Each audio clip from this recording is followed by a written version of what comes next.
Bismillahirrahmanirrahim. Assalamualaikum warahmatullahi wabarakatuh.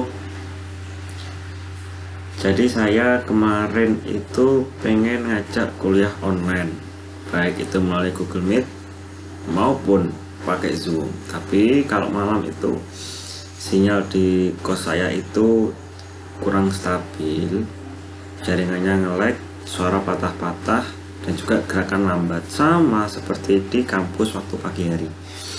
Ini sebenarnya susah. Pandemi COVID itu mematikan nyawa, mematikan kehidupan, di lain sisi juga mematikan ekonomi serta pendidikan. Namun itu bukan menjadi halangan bagi kita untuk senantiasa belajar dan juga berdiskusi. Dalam kali ini kita akan belajar tentang hukum agraria. Topik pada kesempatan kali ini kita akan membahas tentang hukum tanah nasional. Sebagaimana kita tahu, disiplin ilmu hukum itu sangat luas, saudara-saudara. Hampir semua aspek kehidupan itu diatur oleh hukum. ITE, pidana, perdata, lingkungan, internasional, hukum benda, hukum orang, hukum waris, dan salah satunya adalah hukum tanah. Ada yang berargumen hukum tanah mirip dengan hukum agraria. Namun pada prinsipnya hukum tanah itu mempunyai materi muatan yang lebih kecil ruang lingkupnya jika dibandingkan dengan hukum agraria, atau dapat dikatakan hukum tanah merupakan bagian dari hukum agraria. Nanti kita bahas di kesempatan yang lainnya.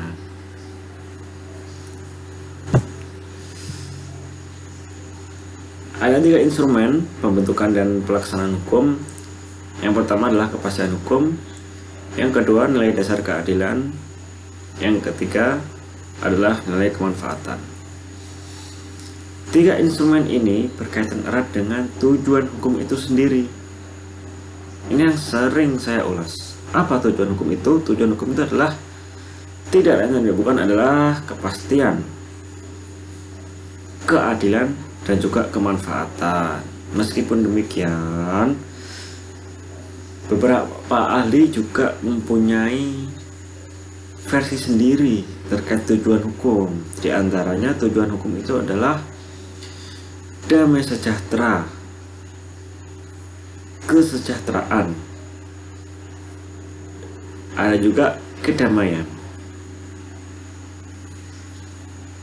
ada juga perlindungan hukum.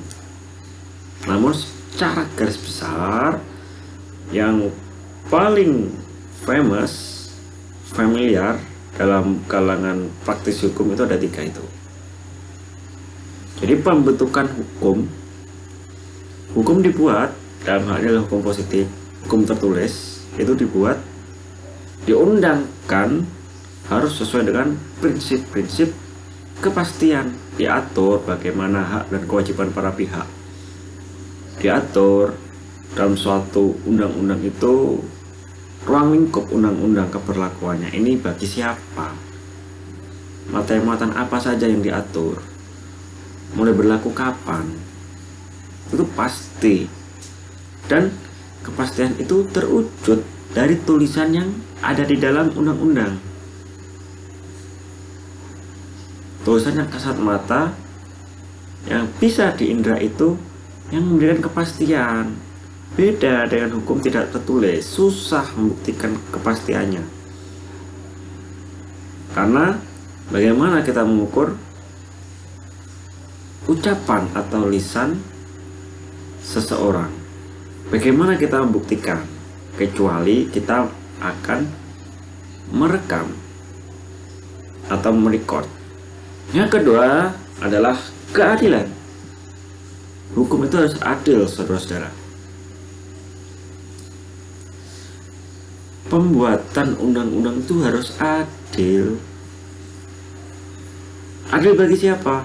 Adil bagi seluruh rakyat.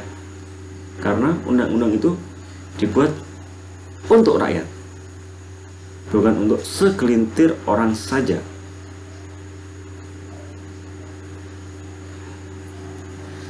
Keadilan ini sangat subjektif, saudara-saudara. Tidak ada ukuran yang secara pasti bagaimana mengukur suatu keadilan itu. Sehingga keadilan itu memang tidak ada di dunia. Nanti kita temukan di alam baka. Selanjutnya adalah kemanfaatan.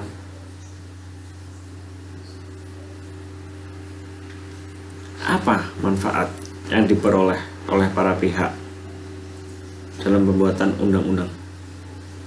Undang-undang di sini sangat luas, mulai dari konstitusi, Undang-Undang Dasar 1945, dan juga PUU, peraturan perundang-undangan yang ada di bawahnya, undang-undang, peraturan pemerintah, peraturan menteri, dan seterusnya.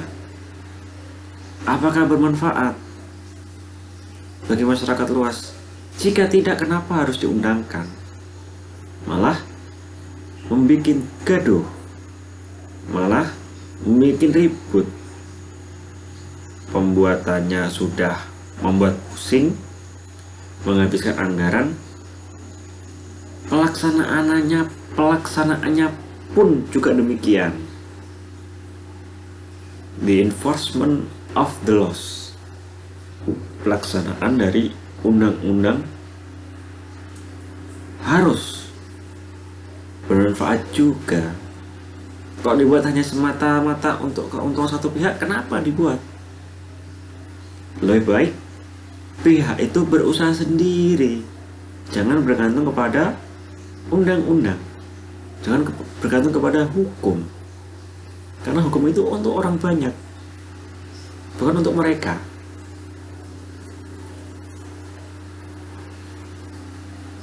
Itu 3 instrumen berupa prinsip dasar pembentukan dan pelaksanaan hukum. Selanjutnya adalah dasar politik hukum tanah. Dasarnya apa? Dasarnya adalah UU-PA, saudara-saudara. UU-PA adalah Undang-Undang Nomor 5 Tahun 1965, Undang-Undang Nomor 5 Tahun 1960 tentang Peraturan Dasar Pokok-pokok Agraria. Saya yakin saudara saya di sini pada tahun 1965 itu belum ada. Jadi undang-undang ini lebih senior dari kita semua. Selain harus kita patuhi, undang-undang ini juga harus kita hormati, karena secara usia lebih tua dari kita, lebih senior. UU-PA sebagai dasar politik hukum tanah merupakan landasan yuridis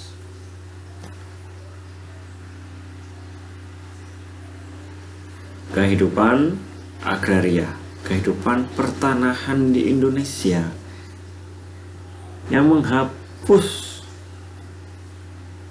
hukum tanah penjajah atau hukum tanah kolonial sebelum berlakunya UU-PA.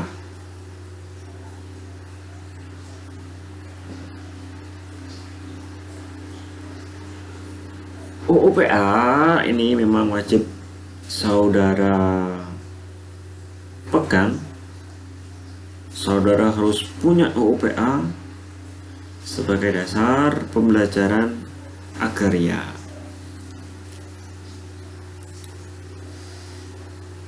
Materi muatan di UU-PA itu sangat berkaitan erat dengan hukum adat. Satu.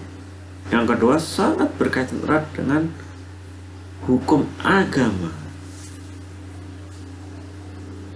Selain itu sangat berkaitan erat dengan hal yang lain, misalkan ekonomi kerakyatan, misalkan